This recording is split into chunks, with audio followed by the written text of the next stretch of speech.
महाभारत का युद्ध समाप्त हो चुका था। कुरुक्षेत्र की धरती पर अब शंखनाद नहीं बल्कि लाशों की खामोशी गूंज रही थी। हजारों योद्धा मिट्टी में मिल चुके थे और विजयी पांडव भी विजय का सुख नहीं महसूस कर पा रहे थे। इसी वीरान मैदान में एक योद्धा खड़ा था, अश्वत्थामा। आंखों में आग, हृदय में अपमान और आत्मा में असहनीय पीड़ा। वह द्रोणाचार्य का पुत्र था, गुरु द्रोण, जिन्हें छल से मारा गया था। अश्वत्थामा मारा गया है, ये झूठ सुनकर उसके पिता ने हथियार डाल दिए थे और अब उस झूठ की कीमत पूरा संसार चुकाने वाला था। अश्वत्थामा के लिए युद्ध समाप्त नहीं हुआ था, उसके लिए ये केवल शुरुआत थी। उसने अपने मित्र कृपाचार्य और कृतवर्मा से कहा, पांडवों ने धर्म का मुखौटा पहनकर अधर्म किया है, आज रात उनका वंश मिटेगा। रात का अंधकार छा गया। पांडव सो रहे थे, थके हुए, निश्चिंत। और तभी अश्वत्थामा ने गुरुकुल की शिक्षा भूलकर योद्धा का धर्म त्याग कर निहत्थे बच्चों पर वार किया। द्रौपदी के 5 पुत्र एक एक कर मार दिए गए। खून की नदियां बहने लगीं। उस रात अश्वत्थामा ने बदला तो लिया, पर अपनी आत्मा को हमेशा के लिए खो दिया। सुबह हुई। द्रौपदी ने अपने पुत्रों के शव देखे।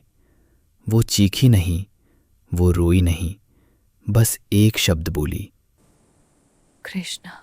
पांडवों का क्रोध ज्वालामुखी बन चुका था। अर्जुन ने प्रतिज्ञा ली, आज अश्वत्थामा जीवित नहीं बचेगा। अर्जुन ने उसका पीछा किया।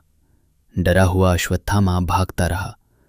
आखिरकार उसने अपना अंतिम अस्त्र निकाला, ब्रह्मास्त्र। अर्जुन ने भी ब्रह्मास्त्र छोड़ा। पूरा ब्रह्मांड कांप उठा। श्री कृष्ण प्रकट हुए। उन्होंने दोनों अस्त्रों को रोका और अश्वत्थामा से कहा, जिसने निर्दोषों का वध किया हो वो योद्धा कहलाने योग्य नहीं। अर्जुन उसे मारना चाहता था, भीम भी, लेकिन द्रौपदी ने कहा, इसे मत मारो। एक मां ने अपने पुत्र खोए हैं, मैं दूसरी मां से उसका पुत्र नहीं छीनना चाहती। कृष्ण मुस्कुराए, पर वो मुस्कान कठोर थी। कृष्ण ने अश्वत्थामा के मस्तक से मणि छीन ली, फिर बोले, तू मरेगा नहीं, पर जी भी नहीं पाएगा। तू सदियों तक भटकता रहेगा। तेरे शरीर से घाव रिश्ते रहेंगे। तेरी आत्मा तड़पेगी। कोई तुझे अपनाएगा नहीं। लोग तुझे देखकर डरेंगे। तू अमर होगा, पर शांति से वंचित। ये वरदान नहीं था, ये सबसे भयानक शाप था। अश्वत्थामा जमीन पर गिर पड़ा।